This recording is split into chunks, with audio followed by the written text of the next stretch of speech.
2019년 민간경력자 일괄 채용 시험 상황 판단 영역 9번 문제 풀겠습니다.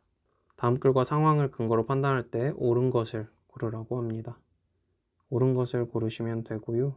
지금 여기에 어떤 조건이 나와 있고 이게 상황이 나와 있습니다. 이때는 이렇게 적용을 하실 수도 있고 반대로 적용을 하실 수도 있습니다.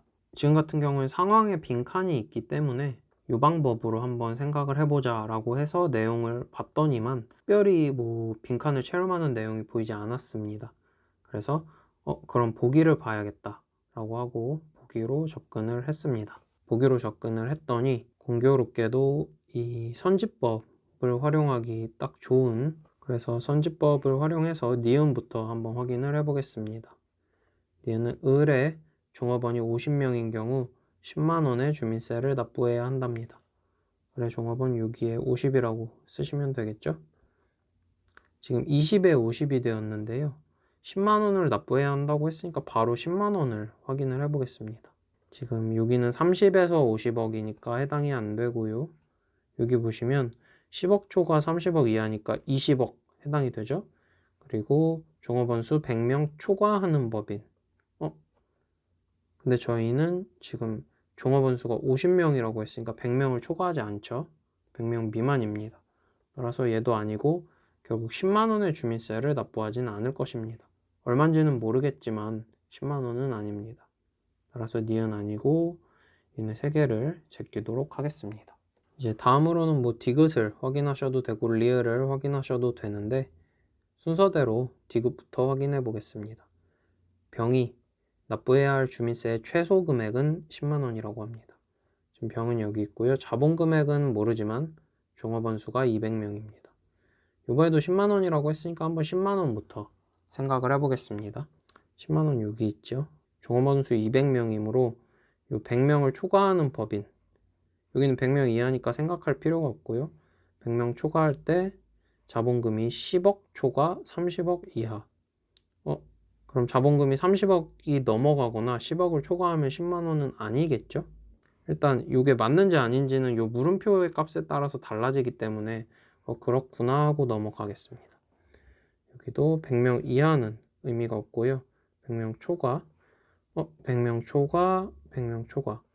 얘네들은 다 자본금이 얼마냐에 따라서 될 수 있는 가능성이 있는 애들입니다. 그럼 자본금 범주를 살펴봐야 되는데요.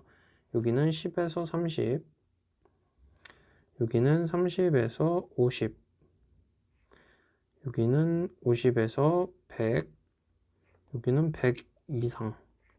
그러면 지금 전체 범주는 10에서 무한대까지죠? 100 이상이니까 여기 무한대잖아요. 하지만 자본금이 만약에 10 미만이면 10보다 더 작은 한 2라는 숫자라면요. 여기다가 2를 넣으면요. 이 4가지 중에 어디에도 해당이 되지가 않습니다. 그렇죠? 그러면 그 밖의 법인 5만원에 해당이 될 수가 있는 거죠.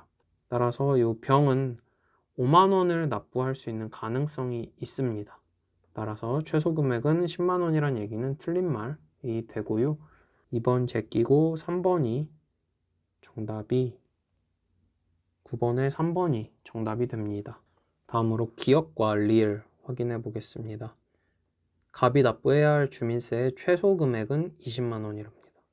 지금 갑은 200억의 자본금을 갖고 있는데요. 20만원이라고 했으니까 여기부터 보면 요 두 번째 30억 초과 50억 이하는 해당이 안 되죠. 200억이니까.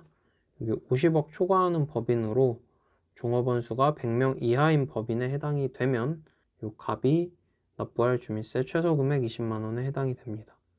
그리고 요 위로 해당이 되는지 안 되는지는 볼 필요가 없어요. 왜냐하면 지금 요 20만원이 지금 가능성이 있잖아요. 종업원 수가 100명 이하라고 가정을 하면 20만원이 될 가능성이 있기 때문에 저희는 이거보다 더 낮은 값 10만원이나 5만원에 해당이 될 수 있을지를 확인을 해보면 되겠습니다. 저희 얘들은 확인하지 마시고요. 요 밑에서 자본금 200억, 여기는 30억 초과 50억 이하니까 안 되겠죠? 안 됩니다. 여기는 10억 초과 30억 이하니까 또 안 되겠죠? 그리고 여기 그 밖의 법인이었는데요. 그 밖의 법인에 해당이 될 수 있는지를 살펴보려면 다시 보고 있던 요 초록색으로 치는 이 조건으로 가셔서요. 자본금 조건은 어쨌든 200억이니까 만족이 됐고요. 종업원 수가 100명 이하인 법인의 발례를 생각을 하시는 겁니다. 그럼 100명 초과가 되겠죠? 자본금이 200억이면서 종업원 수가 100명보다 높은 애, 그러니까 뭐 한 200명 이렇게 생각을 해보면 될 것 같아요.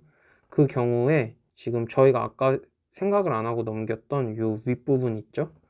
여기에 지금 이 200명인 경우가 들어가는지 한번 보셔야 돼요. 그러면 지금 자본금 100억 원을 초과하는 법인 여기에 해당이 되죠. 그리고 종업원 수가 100명을 초과하는 법인 해당이 되죠. 따라서 지금 값은 요 50만 원 아니면 20만 원 둘 중에 하나로만 세금을 내게 되어 있고요. 그 외에 요 5만 원에 해당이 될 일이 없습니다. 그 밖의 법인이라고 했는데 기존에 주어진 범주 밖으로 나갈 여지가 없는 거죠, 지금. 종업원 수가 100명 이하면 예로 가고요. 종업원 수가 100명 이상이면 예로 갑니다. 100명 초과면 예로 갑니다. 따라서 빈틈이 없기 때문에 값은 주민세를 최소한 20만 원은 내야 된다 라고 하는 것은 맞는 얘기가 됩니다. 마지막으로 리을을 확인하시면요. 가불병이 납부해야 할 주민세 금액의 합계는 최대 110만 원이라고 했습니다. 최대 금액을 확인을 하시는 거잖아요. 그러면 여기 종업원 수는 지금까지 저희가 확인한 내용을 보니까 종업원 수가 많거나 자본 금액이 많으면 세금이 올라가요. 그쵸? 그러니까 여기 물음표를 다 그냥 무한대라고 놔버리죠. 이렇게 해볼게요. 그러면 자본금이 200억이고 종업원 수가 무한대면 여기에 해당이 됩니다. 그렇죠? 그래서 50만 원. 을이 자본금 20억에 종업원 무한대면요. 자본금 20억이면은 일단 여기에 해당이 되고요. 종업원이 100명 초과 무한대죠. 그래서 10만 원 해당이 됩니다. 10이고요. 병이 자본금이 무한대고 종업원이 200명이면요. 위에서부터 자본금 200억이니까 100억 초과죠. 종업원 무한대니까 100명을 초과합니다. 그래서 얘도 50, 10 합치면 110이 되고요. 얘랑 똑같죠? 110만 원 맞습니다. 그래서 리을이 맞아서 아까 저희가 찾았듯이 정답은 3번이 되겠습니다.